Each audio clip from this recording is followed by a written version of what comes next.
Hey everyone, I'm Will, and in this video I want to show you how to use Adobe Lightroom to edit your landscape photographs.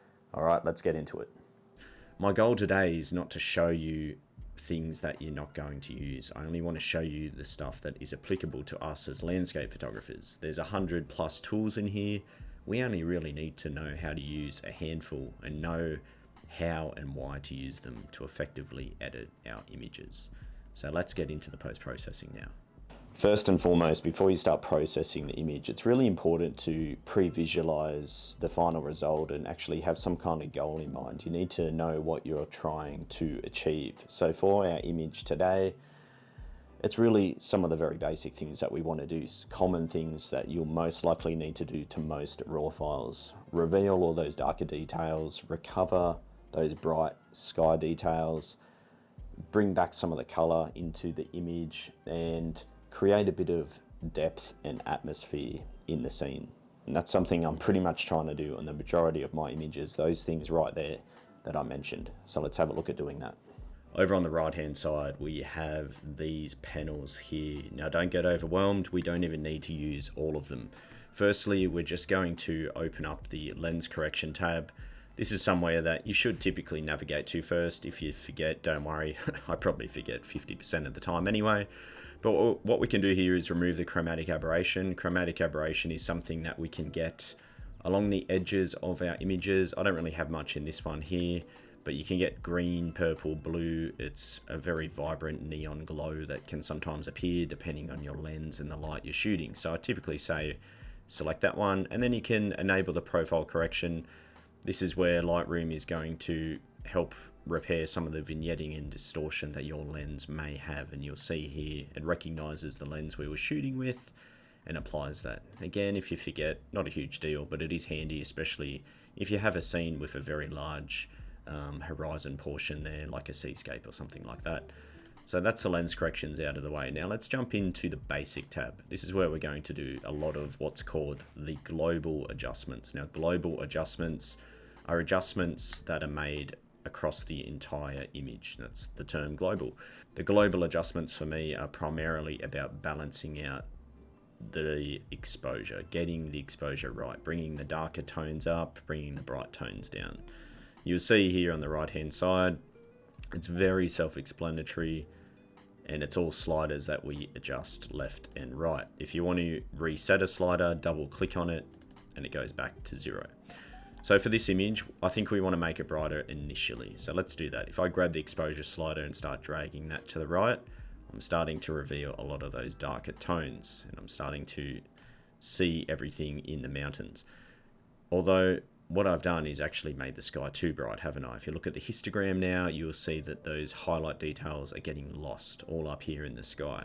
So what we can do is grab the highlight slider and pull that back to the left. You'll see now we're recovering that sky. So I'm going to pull that down and probably leave it about there. I'll often allow the highlights to clip very, very slightly. They're not really at the moment, but that just represents reality. The reality is highlights are bright and shadows are quite dark. The key is just leaving just enough detail there for us to enjoy, but you don't want to recover everything too extreme like this. And then the shadows, for example, have them really bright, because now we get a dynamic range that doesn't represent reality. In reality, the shadows, especially those closest to the viewer, should be quite dark.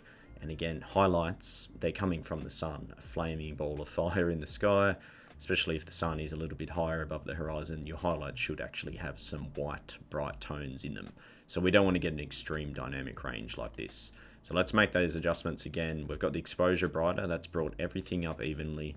We're going to recover that sky now. I'll leave that about approximately there. Again, the number itself doesn't matter at all. All I'm really looking at is the image itself, and then sometimes I cross-reference the histogram. Now the shadows I'll bring up a certain way, about here. What we're going to do is local adjustments soon to help separate all the tones and create that depth. We want to have a variance of tonality as we travel from the front through to the back, but we'll get to that soon.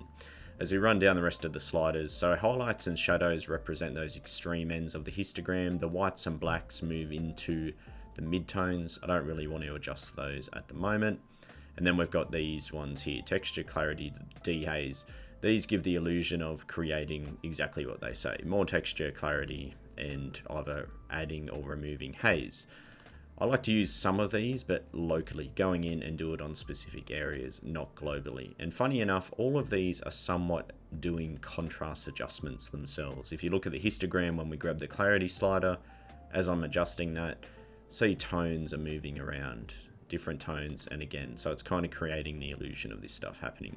We're going to leave those for now. Definitely most images I'll adjust the vibrance and saturation because the raw files come out so flat. So what we're going to do is pull the vibrance up on this one. I just find generally with most of my work, I'm pulling the vibrance up anywhere from 10 to 30, but then the saturation, I go easy on that, and I only generally bring up anywhere from 0 to maybe 10 or 15, just depending on the scene. For today, why don't we just leave it roughly here, 20 and 5 for argument's sake.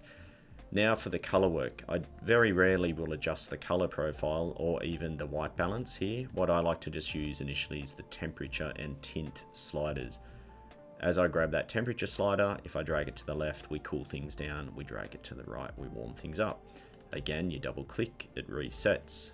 For today, this image, I'm happy to maybe warm this one up slightly. I think it really works well with the snow grass we've got through here and the highlights in the sky, etc.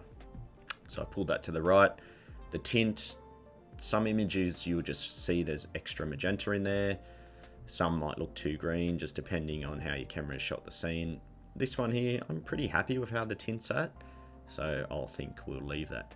So there we go, that's our basic tab out of the way. And honestly, especially when you're first starting out, just some of those basic adjustments there could be all you need just to get the image across the line. Now we have the before and after option down the lower left here. We select that. You can see how far we've come just by making some of those very basic adjustments, bringing up the exposure, recovering the highlights and shadows, and introducing the vibrance and saturation. Most of the time, like I said, especially when you're starting out, that might be all you want to do and all you even need to do in an ideal world. So that you can cycle through, obviously, all your before and afters there, or we can just go back to our original by pushing the loop view button here, or the letter D on the keyboard. So this is where we're currently at. All right, so we'll close our basic tab. Let me show you, sometimes you might have a horizon that's crooked. Generally with my processing, I approach whatever bugs me the most. So some images, maybe the horizon's off and you just want to fix that straight away. It's not too bad on this one at all, but if you want to adjust that, the crop tool up here, you select that, and then now we have the grid that comes up. Often I'll just highlight the numbers on the angle and use the up and down on the keyboard, and you'll see it adjusts for us and straightens as we go, as we move that angle up and down. For our image, I think I'm just going to leave that. The other thing that you may want to do is actually crop in. I obviously recommend you don't crop if you can avoid it, because you're just cutting off the resolution of your image. But let's face it, sometimes you need to crop, right? So I like to leave the ratio as what I shot, which is a 2:3 ratio. So that means as I click and drag the crop and then click and move around, we can adjust it, but it's still a 2:3 ratio image. You can make your own custom ratios or some of the more popular ones. For example, let's say 16:9, and that's how you do it. You just select it there, drag. To apply it, we just push the crop button, bang, it's locked it in. Today, I'm just going to leave it as our 2:3, so I go back to the crop tool and push it back to as shot. It's filled up the whole frame. I'm happy with that. Again, I just push the crop button and it gets us out of there. So that's just straightening and the cropping. Let me show you now local adjustments, which is some of the most powerful things you can do in your processing. And for me, the next tool I show you is my key tool for doing my post-processing on every single image. It's called the adjustment brush. In Lightroom, we have the masking button, the circle up here. So when I select that, we're going to get these options here. Add new mask, and it's saying, do you want a mask? Think of it as a selection. So it's saying, do you want to select the subject, the sky, the background, or do we want to use these tools to make local adjustments? The brush, the linear gradient, blah, blah, blah. guys, all you need to know about is the brush, in my opinion, okay? So we're going to use the adjustment brush. Shortcut is K. So if I push K on the keyboard, we now have the adjustment brush. This is it here. Over on the right-hand side, we have the opportunity on our brush to adjust the feather, which is basically the softness or hardness of the brush. The flow and density, meaning when we click, is it going to 100% apply what we've asked it to, or do we need to do multiple clicks and multiple passes over it? For me personally, I like to leave all of those at 100. So feel free to copy along with that if you like. Totally up to you. You can have a play and experiment with how you like the brush to be. To change the size, the two fastest ways are right clicking, slide the mouse left and right to change the size, or depending on your mouse, you may use the scroll wheel, sliding that up and down to make the adjustment. The other thing you can do on the keyboard is next to the letter P, the bracket buttons, open and closing, left and right, will change the brush size. It's real handy to know those. Pretty unrealistic to use the size slider up here. As you can see now, we have all the similar sliders that we had on our global adjustments, but now what it's going to do is apply it to the edge of the brush. And the way the brush works with our feather that we have so high, I'm just going to throw this right down to something ridiculous on the exposure. The inner circle will get 100% of whatever the adjustment is, and then the brush, it'll fade out gradually to 0% by the time it gets to the outer circle. So you see that there? I've clicked once and you can see how the inner circle is getting that full adjustment of the exposure we made, and then it very, very gently bleeds out to the edges. I really like that because it means that I don't have to be very accurate with the brush. If, for example, I'm brightening an area and the tip of the brush goes outside the line, very rarely you're going to notice because it's just getting a small amount of whatever the adjustment was that I made. So for this image here, let's make some local adjustments to create some separation and depth in our background. The main way I like to do that is on the brush. I will either bring up the shadows and the blacks, and sometimes I'll also grab the dehaze slider and slide to the left. I rehaze, and you'll see what this does now as I click over here. See how that's lifting all of those exact things that I've asked it to. I'm doing everything in the background. I'll even run off to these trees over here. Now, it's gone a little bit heavier than I wanted it to. The beautiful thing is now we can come over and tweak our adjustment. So what I might do is just dial back that rehaze a little bit, and you can see in real time the adjustment that it's making like that. What I will do now is build up multiple local adjustments to work on the file, just like as if you're an artist using a brush, dipping the brush in different paint and then applying it to the image. What I'd like to do now is darken the top part of the sky to lead the eye downwards back into the frame. So we're going to push K. That instantly gives us a new brush. You'll see on the layer box up here.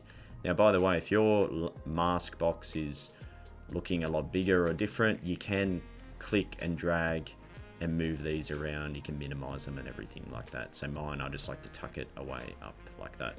So with this brush, like I said, let's darken the sky. We're going to bring down some of the exposure on this one.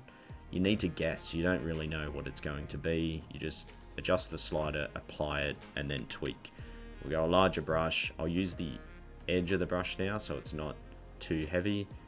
And I'm running that along, angling it a little bit away from the tree. I don't want the tree to get too dark. Bring that down like so. And it's probably a little bit heavy, so now I'll pull up the exposure a touch. And if anything, I might just pull the highlights down on it. And now it's just working on the highlights up there. What I'm going for is an effect where I'm darker on all my edges and then brighter in the background. We've got that beautiful highlight on the cloud, so that's going to help draw the eye into the scene. But making those edges darker is also going to help do that as well. Let's do another brush. This time we might actually warm up all the light back there in the distance. So I push K, we've got a new one. This time we can bring up the temperature and maybe a little bit of the magenta. And I'm just going to run that through all along the horizon there, anywhere where that warm light was going, all the way across like so. And basically what I do is just keep looking and adjusting. So another one might be, let's do K again. We'll go a little bit smaller and we'll just pull up some of the dark tones on those plants in the midground. So I've just pulled up the shadows. We'll see if that does the job for us, like so. And look how inaccurate I'm being with the brush. I'm not zooming in at a ridiculous level and trying to trace around the edges. That would take all day and not be fun at all. The goal is to make this fun and effective, and if you're enjoying it and it's not too hard, then you're going to keep doing it and you're going to get the results that you're after. So I've just gone through and worked on them. Again, if the brush goes outside that bush, it doesn't really matter because the adjustment was so small. The edge of the brush is making a very minimal impact. You're not going to notice it on the image too much. So that's our local adjustments using the adjustment brush. Now, the next thing I'd like to show you is the color grading. So we need to get out of the masking. And by the way, with the masks, you can hover back over them in your masking panel and they're showing you where they are. If you want, you can click readjust it if you don't like, what you've done with that. So for example, this one here, maybe I thought I went too heavy on the black, so I can bring that back down, etc. So it's really handy that you can go back through. There's even an erase option, so you can click the negative subtract there, and then you can say I'd like to subtract with a brush, for example, and then you can actually go through and erase that application that you've done. I'm going to do Control Z to undo that, so I don't want to erase it. But just keep that in mind. You can go through, tweak them, adjust them, and even erase them. So it's very handy. The other thing that I do with my brushes, I'm just going to push K to show you this. Reset sliders automatically. I have that selected, and that just means every time we do push K or pick a new brush or a mask in general, these sliders get reset, and that's obviously makes more sense. So you're starting with a fresh brush every single time. Let's jump into the color grading now. Another very common tab I use in my post-processing. That's right down here. If I want to get out of the masking tool, I can just push the mask button like that, and now we're out of it. So here we go down, we're skipping the tone curve, the HSL, straight to the grading. We open this guy up and we have these three wheels. And what this is allowing us to do now is introduce a certain hue, a color tone, into these areas of light, the shadows, the highlights, or the midtones. Very effective thing you can do in your images is warm your highlights and cool your shadows, and that creates a nice natural contrast that we find in the real world. It's happening right now. We're very blue in our shadow zones and we're quite warm in those highlights. I just want to accentuate that. So what you do is, for our highlights, if we want to warm those, clicking the outer circle and moving that into our color of choice. So we want to move into these warmer tones. Now to apply the saturation or the grading, we need to click this inner circle and drag that outwards to start saturating. If I don't hold shift right now and just start sliding, you'll see it's kind of starts moving all over the place. It's very frustrating. So what you do is you hold shift and it creates that line, and that means we're on a fixed point now and we can't fall off that hue. And I'm going to drag that up like so, and I'm just going to leave it, roughly somewhere around there. So have a play with that. Like I said, sometimes I'll cool the shadows then to create that nice natural contrast. So going into the blues, hold shift, click and drag, and we've just started cooling those just a little bit like so. So that's your color grading. You can do the midtones as well. This one I'm just going to leave it, but have a play with your file. Typically I find though I'm working on shadows and highlights. Another very common tool you'll need to know how to use is the healing tool, and that is often used for removing things that you don't like in the scene. In particular, our good old friend, the dust spot. So when I click the mouse, it zooms automatically, the magnifying tool. You can slide around either on the trackpad, or if you're on a laptop, especially on the Mac, or I'm on the mouse here on the Windows. I just use the wheel to slide up and down. Here on the Windows, I already have the hand there. The hand means I'm ready to move, so it's just click and slide around just using the mouse. Wow, there's a lot of dust spots in this one. My apologies, but good for the lesson. So what we do to remove these guys is we select the healing tool. We have three options here in the mode: content aware remove, the heal tool, and then the clone. Often for the dust spots I'll use the heal. Have a play with all three, but the heal, I'll leave the feather and opacity high. With the size, again, you can just do what we did before with the brush. Open and close brackets, right click and slide, or on the mouse wheel slide up and down. So you go over your dust spot, make it slightly larger than the area you want to work on. You can click and hold and slide around, or just click once. Now it grabs an area of similar color and tonality, We want to lock that in. So if we're happy with that, we can just push the enter button, and now it has applied it.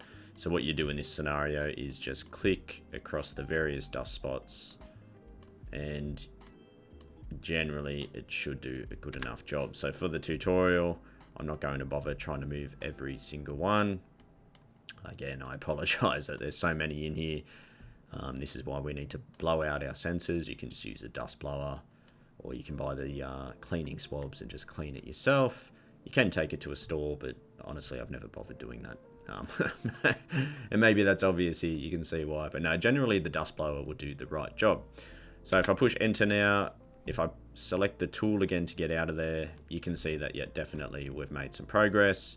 There is certainly a few more that could be removed, but I'm just going to save time today and not do it with you. But definitely go through and have a play with doing that yourself.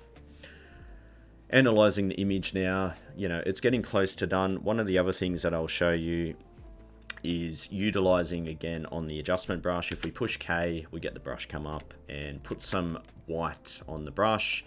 What I like to say is white is light. So I use the whites to boost anywhere that just has a little bit of light on it already. So all that grass through the midground, these trees, you can see as I'm running along, it gives a very nice gentle lift. Looks quite realistic and not too over the top. And I'm just doing that all through the area where I want to make sure the eye is able to enjoy those details all the way through here. One last thing with the brush, I push K, create a bit of soft glowing light back there. We'll go for a larger brush size. We're going to rehaze and just apply that type of glow back there like that. Sometimes I'll warm that up slightly. In this case, I'm just going to dial it back a little bit too, but you can see that result like so.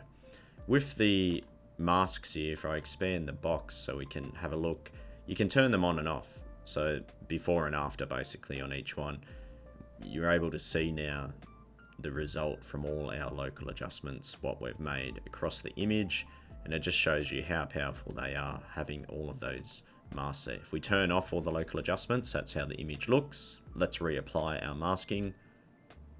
Bang. So you can see how we've used that to help reveal those details and lead the eye through the scene, creating a sense of depth in the image.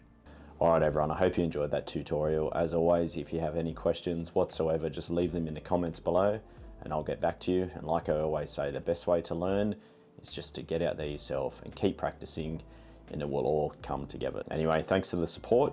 Hopefully I'll see you in the next video. Cheers.